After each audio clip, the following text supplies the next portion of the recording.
All right, Momo. So this podcast is dedicated to just being real about what's happening in this year and how times are changing and how we can't keep up.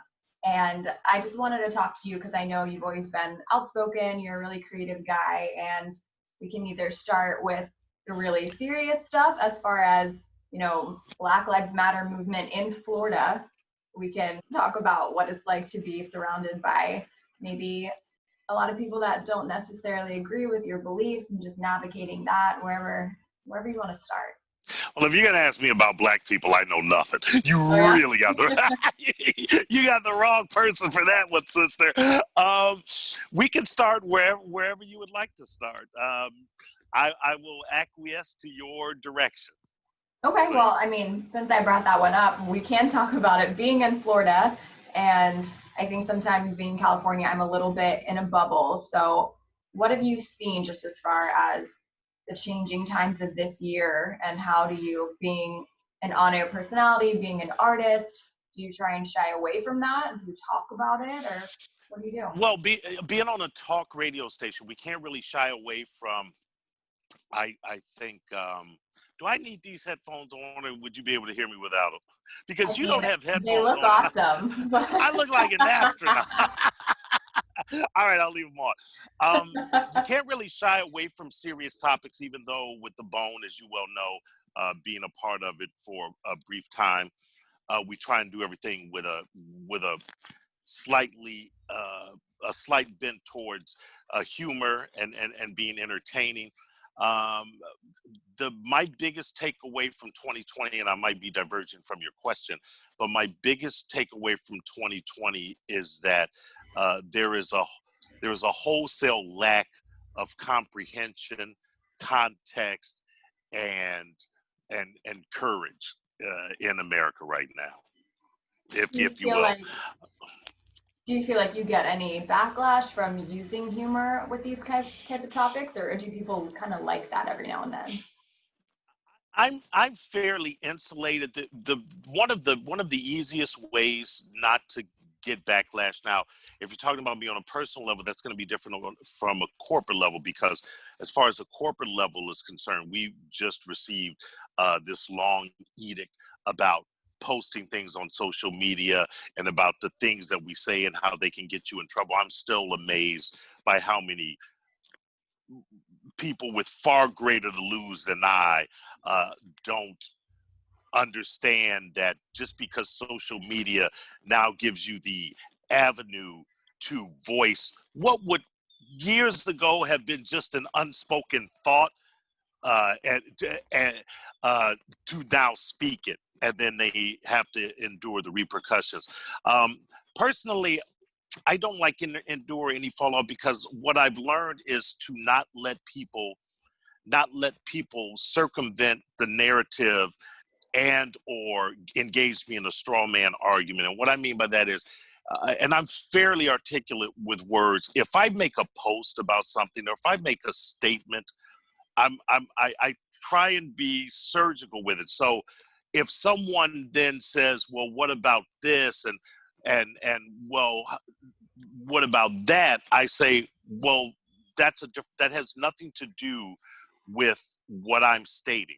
That may be an interesting point, but it's not my point. So I force people to address the point that I'm making, or whatever I'm trying to articulate in the statement. I force them to stay on focus. Otherwise, I just don't engage them, because the moment you engage someone in a point that has nothing to do with your actual statement, you've now lost. And that's what they call a straw man argument. A straw man argument is when someone can't really argue the point you're making, so they change it up, or they divert it into a point that they feel that they can argue.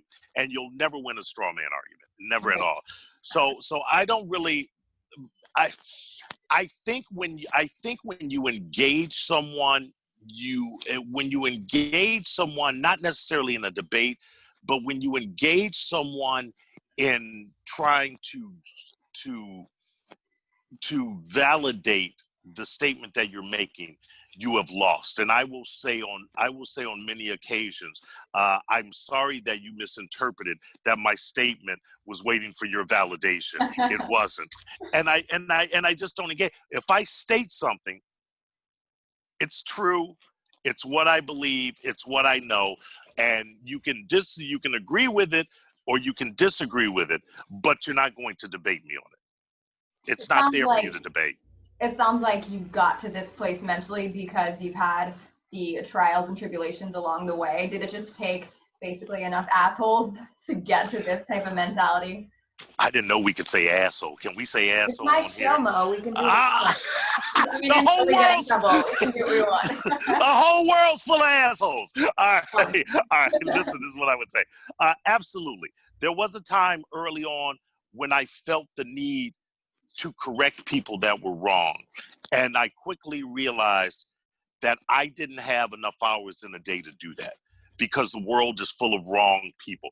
The world consists of more wrong people than right, which is why we can never ever get anything right in a decent amount of time for it to stick. By the time we get it right, there's 4 other wrong things that have come up that's just going to negate that one thing we finally got right.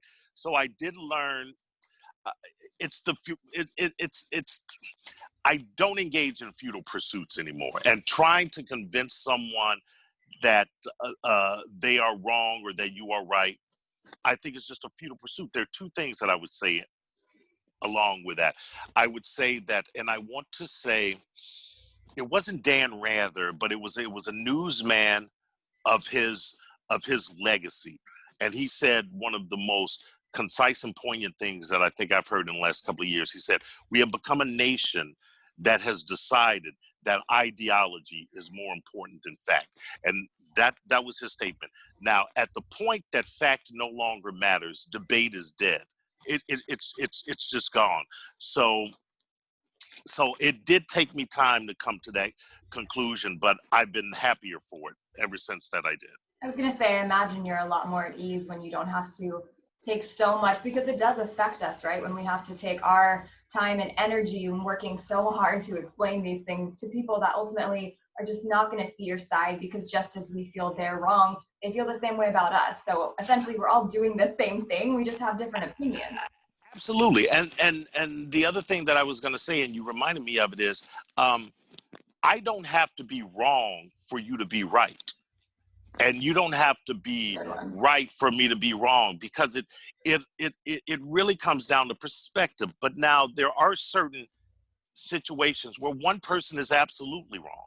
Where you're absolutely wrong. Like if you will hear someone, like what I find fascinating of late is you'll hear the president say something and then people will go, "That's not what he said." And I will go, well, the nice thing about being healthy is that I have eyes and ears that work. The great thing about being intelligent is that I don't need your interpretation of what they saw or heard. If I hear it, I know I hear it, and there is nothing you can say. Now, you may be able to convince yourself that he didn't say something, but there's nothing that you're going to be able to say to convince me that I didn't hear what I know I absolutely heard. And so, yeah, I don't drive myself crazy with that anymore. I just don't. That's a really great way of thinking, because ultimately we're going to be crazy if we continue that. But I also think that to a degree, we all hear what we want to hear based on those pre-existing beliefs. So if I like someone and they say something negative, I'm going to try and find those ways to make it a little bit better, versus if you don't like them and you're like, no, what are you talking about? There's no sugarcoating this. Right. So yeah. I was just going to say there was, and I can't give you the source of the quote, but I'm sure you've heard the saying, I'll believe it when I see it. Mm-hmm. Someone flipped that and said, we are now at a stage where the saying is, I'll see it when I believe it. And that's bad. The converse of I'll believe it when I see it is bad. Yeah. It's a crazy time, and that's why I think that we all have to get to whatever safe space of thinking is for us, and to protect our energy as like LA Fringe as that sounds, it's such a real thing that you really need to know when to step away. And being on air, you are the subject for a lot of people to come at you. And Yes. that's why I think it's so cool that you're so creative outside of, because you are constrained when it comes to corporate and what you can say and what you can't say, especially in this sensitive time. Or radio. I think radio as a format constraint. Any medium that is dependent upon another person interacting with you restrains you and constrains you. Mm-hmm. I write poems. I've written a novel. I do film. Did a video with you. Fantastic video, by the way. You were great. Thanks, so. If I make a movie, if I shoot a short film, I don't need viewers there. Like radio needs listeners. You can't do radio without listeners. Me shooting a short, I don't need a viewer, because once the art is there, once it's created, you're not viewing it in real time. So your opinion doesn't matter. As long as I have achieved my vision, then the project is a success. Radio as an art form or as a medium requires that you have listeners in real time for the most part, and the callers and the interaction. And you can have a point that you want to make, you can have a bit that you want to do, and it can be thrown askew by the interaction that is required of people listening in real time. So I think radio in and of itself, I don't want to say it's corporations that compromise you, although corporations can compromise you by the restraints that they put on you. Fairly so in most cases, unfairly so in some. But it's just the art form of radio, which I'm not going to say I'm not a fan of, because I do love talk radio, but well, you're right in the sense of media industry. Anytime really there's anyone but yourself, there's going to be difference of opinion. You're going to have to sometimes pull back, which you would have probably done if it was your own. But on that same breath, do you ever feel like, because I've always said the people that go into projects artistically, that do it because they love it, do it because they have a passion, are the ones that are going to be most successful. But do you ever find yourself a little discouraged if, say, your film doesn't do as well as you hoped it did? Or are you at that point where you're just like, I know I'm proud of it and that's all that matters? You got to be human, right? Yeah. You know what discourages me? I'll post a picture of a shirtless Lenny Kravitz on Facebook and say that it's me going to the beach, and I'll get 323 likes and 100 and 100 comments. I will post a poem that I am really rather proud of, that I think is a beautifully written prose, and I'll get 16 likes. I will post a picture of a sandwich and I will get 400 likes. But if I post a link to a video that I've done, or a song that I've written, or a short that I've done, I'll get 20 likes. What frustrates me, and I think frustration is a good word. What frustrates me is that I feel that nobody cares about art anymore. Everybody is so distracted by the banalities of life and politics and we're a visual and instant gratification society, right? Like, even absolutely, we watch things, and I'm sure you do this too, maybe correct me if I'm wrong, but I've noticed myself being more interested in TV that has an attractive cast. And I'm like, what am I doing? But there's something about girls or guys, if it's an attractive cast, I want to watch it more.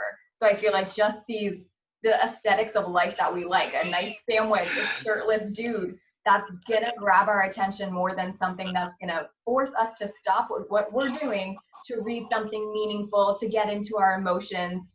Most people either have to be in the right mind, like right setting, to want to take that information, or it's easy to just keep scrolling because it takes more effort, I think, is what I'm trying to say. Well, there's two things. And first, let me say you're absolutely right. Two things. I like watching busted and disgusted people. Wait, what? You said you like watching attractive people. I like it when they're busted Oh and my disgusting. gosh. Listen, I know how attractive people live. I'm one of them. I need to know how these ugly fuckers are navigating Oh through the my world. uh, but but to your point, you're right. People don't want to think, and they don't want art that challenges them. And if you can look at something and it's pretty, it doesn't require you to think as much as it would if if you're maybe not repelled by, or if you're challenged by the thought or the message or just the visual, because sometimes the most beautiful art can be very difficult to look at.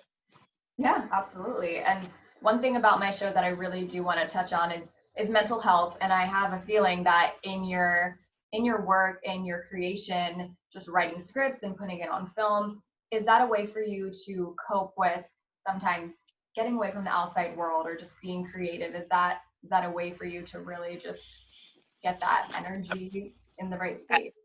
Absolutely. I think that because I tend to, and even though I'm on like an entertainment based radio program, and even though I do stand up, I the art that I create tends to be very, very dark. And I think if I were not to have a way to release that darkness, that I would be a bipolar individual. I'm not a bipolar individual because I don't have to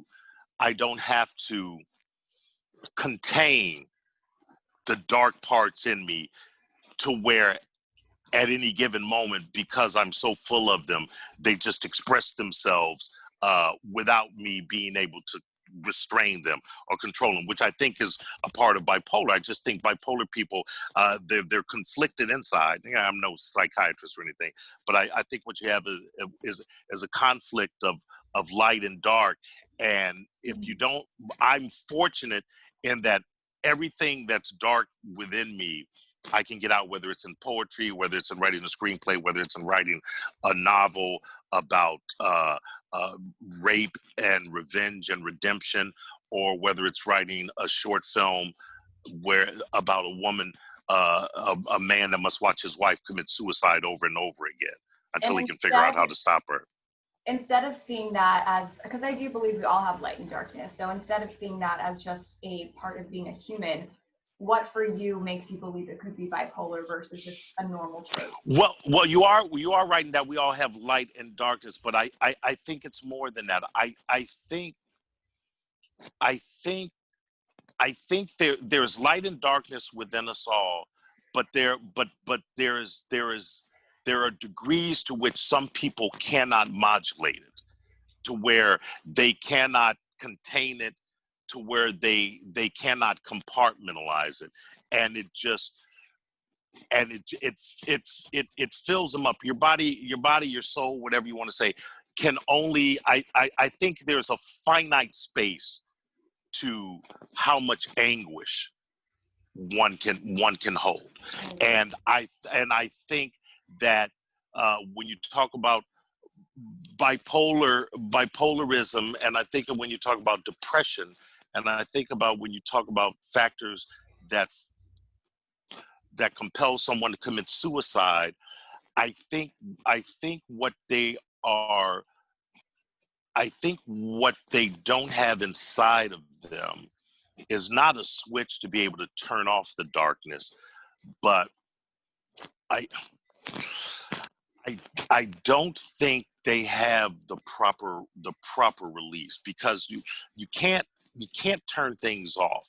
You can only contain them, or you can only release them at a degree to which you don't, the apparatus, and that is our being, doesn't explode in It the almost seems process. like art for you is a sense of therapy when you are having a dark side moment or not feeling, super happy and chipper. You channel that, you recognize it, and then you channel it into art, which actually is pretty beautiful because it creates a visual for someone else to connect with. And I'm sure that gives you that relief. Yeah, And then one sometimes even hopes. watching it back, you can understand yourself even more. It's almost like your diary on film. It's really cool.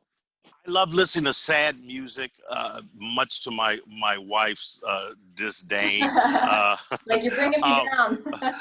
but it's important for me to hear something and connect with something to where I can go, I'm not the only one.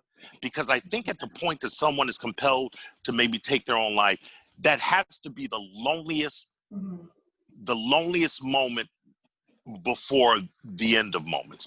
And if you feel like you're not an anomaly, if you feel like there is someone else out there that has gone through the exact same thing, and then you can find more, and then you can listen to their release, then that might aid you in your release. So plus I just think, you know there's just so much more you can do with darkness than you can as an artist, than you can with light. I feel that, but absolutely, it's. I don't know if I'd say it was. I don't know if it was say. I would say it was therapy, but I may be arguing semantics, because probably that's what it is. I mean, I don't think I'd ever be.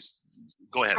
I always like to, because when I listen to other podcasts or TV shows, anything, I love to find out what other people are doing. Because, like you said, I mean, we're human, we want connection. So to know someone else feels relatable at all to you, for me personally, I already feel better because that loneliness feeling, Right. like we already know, like scientifically proven, people can die of loneliness. It's horrible. Absolutely. Feeling Absolutely. like someone gets you is everything. So what are resources that you have gained this knowledge to where you are now? Do you listen to podcasts? Anyone in particular that you've always looked up to, or what can you tell us about that? I can't say that. This is going to sound bad because I don't think that I'm going to give you what you might necessarily be looking for. There's no But right answer. It's whatever works for you. I didn't have to seek it out. It was just in me. It was just. I mean, I was writing at the age of 5, when my friends, when I was coming up and my friends were playing sports or into sports, I was just into words, and I was into the manner in which you could place words in front of, or after, and depending upon how many other words you put after them, how you could how you could how you could what's the word I'm looking for? See it? I'm talking about words. I mean, how you could compel emotion, Mhm. how you could draw emotion from someone. The fact that with words you can, without ever touching somebody, without physically touching them, you can draw a tear from their eye. Mhm. That always fascinated me, and so therefore I just always had a mechanism in me that was going to allow me to be able to understand darkness and deal with it. I didn't necessarily have to seek out any kind of therapy, and or what's the word I'm looking for? Any other therapy, or any kind of uh, group of people that I could commiserate with, or the like. It was just there, and not everybody has that, and that's sad. Uh, but so no, it's just something that I just developed within myself. Well, what I'm hearing is it sounds like you were just really good at listening to your inner voice, where you were able to take the time to hear what you were telling yourself and then incorporate that into a better way of living life. And you essentially taught yourself those lessons just because you took the time to feel what you were feeling. And I don't think a lot of people do that because we're always racing through life and sometimes we don't want to listen to what we need to hear. Listen, I would agree with that assessment 100%, but I would also let you know this. I was also self-aware enough to know when to tell myself to shut up because I wanted to fucking party over Well, that's it. here. Honestly, the balance is important. We need to give ourselves that grace to have fun But too. wait. When I say party, though, I have allowed myself to go against my better judgment and my better nature, and and engage in things that I knew I better will than. say, I think that sometimes we need to, and to a degree, obviously, it's very easy to go too far, but I think if you restrain yourself so much, you're eventually going to dive way deeper into that area that you don't want to be in. So I think if you give yourself every now and then, even though it's against your better judgment, there's a part of you that wants it, right? And of course, this could be like taken way too far, but to a degree. I don't know that being bad is, I don't know that being bad is ever good, but I would just say this: there have been times that I've allowed myself to be bad.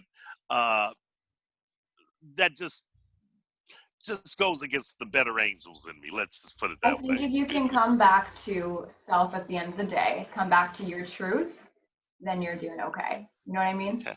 Well, if you say so. No, I can talk to you forever.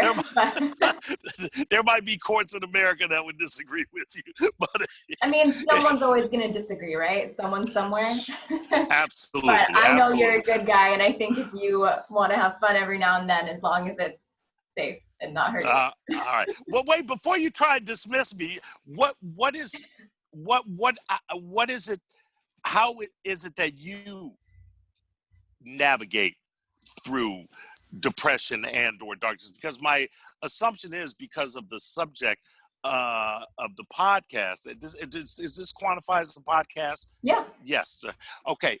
Obviously, it's something that's near to you. What is your coping mechanism?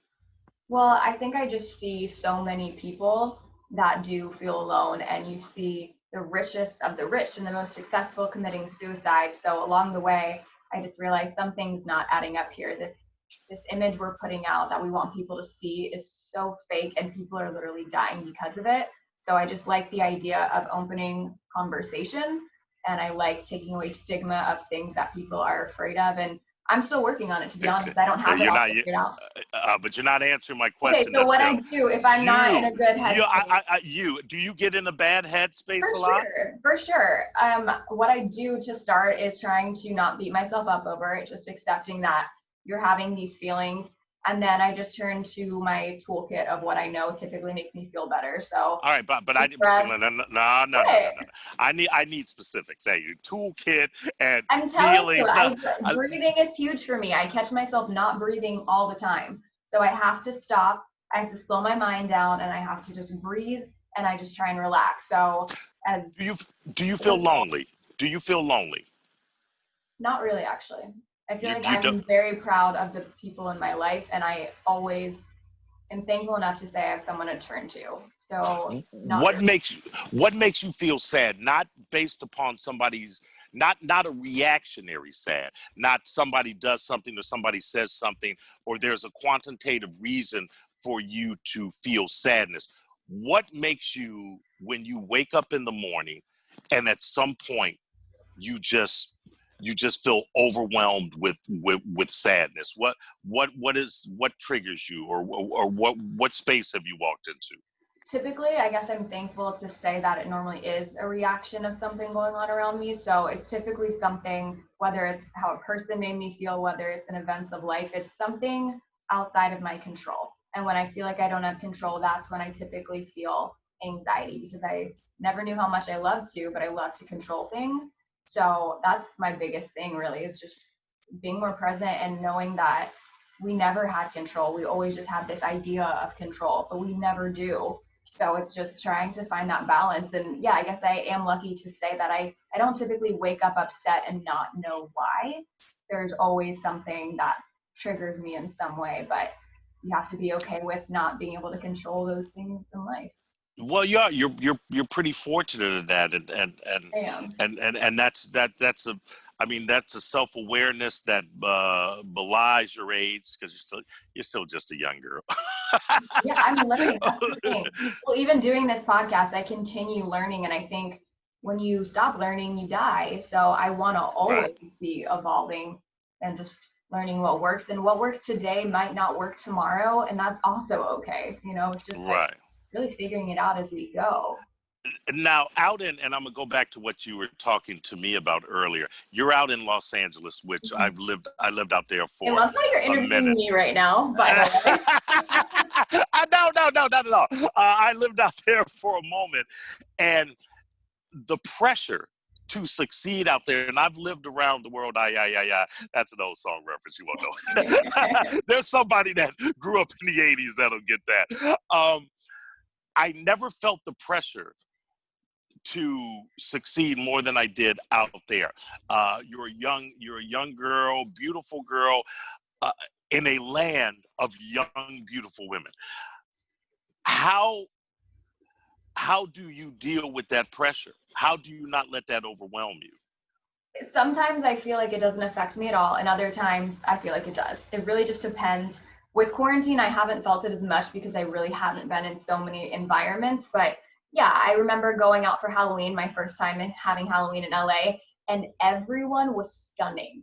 I had the most clothes on of anyone, and I was just like, what is this place? I went into a grocery store, and I was in the like West Hollywood area, so it was nicer. Like I live in the Valley, so my typical, I don't have to be all dolled up, and I still wouldn't do it now. But I remember walking into Erewhon, and I felt short. Everyone was like a model. Everyone was gorgeous. I walked in liking my outfit, and I left not liking it. So oh no! Me, but I also realized, wow, everyone's gorgeous. I need to be so much more than a face, and that actually pushed me to care about my character even more. And also timing. I think if I moved fresh out of high school, I would have been sucked right into the trap. But because I did gain a little bit more perspective, I got to know who I was as a person a little bit more. I don't care to have friends that are going to judge me based on status or money. So if I see someone like that now, instead of aspiring to be a part of their group, I feel bad for them, because I know that if their value is on all these things that just don't matter, there's no way they're happy. So. And you're happy out there? I am. I'm really happy. I think this podcast, I mean, obviously this is something you've created. You're creating opportunities, and I think I think it's fantastic. Will you go on record as saying that leaving Tampa when I was going to cast you in my breakthrough hit WDED to go to the land of movies, and I was making a movie here, was the biggest mistake of your life? It was the biggest mistake of my life. No, I honestly wish we could have done that, but we can always still do a project. It doesn't mean that we can't ever do a project. And thank you for wanting me in that. But no, I would love to actually do a project with you one day, and we will. You absolutely made the right decision. I mean, it's at best, it's daunting to move out to a new land on your own. And when I say new land, that's California. That's just unlike any other place for very specific reasons. And, I keep waiting for you to really, really make it big so I can release the unedited version of the video. Oh, there were cameras. There were cameras. You're making me nervous, Mo. All right. Well, I do have to let you go, partly because I don't have the extended Zoom version. So actually set us up. But all right. Honestly, it was so great to catch up with you, and I'm excited for what's to come in your future. And when I make it big, you're going to be along for the ride too. Don't you worry. All right. Thank you. Likewise. And then I'll make sure that you don't have to use EBT Zoom so we can talk longer. I know. We'll upgrade. I'm going to ask for a new mic for Christmas. Oh, I'm kidding you. I love you. Bye, Haley. Love you, Mo. Thank you. You're welcome. Bye.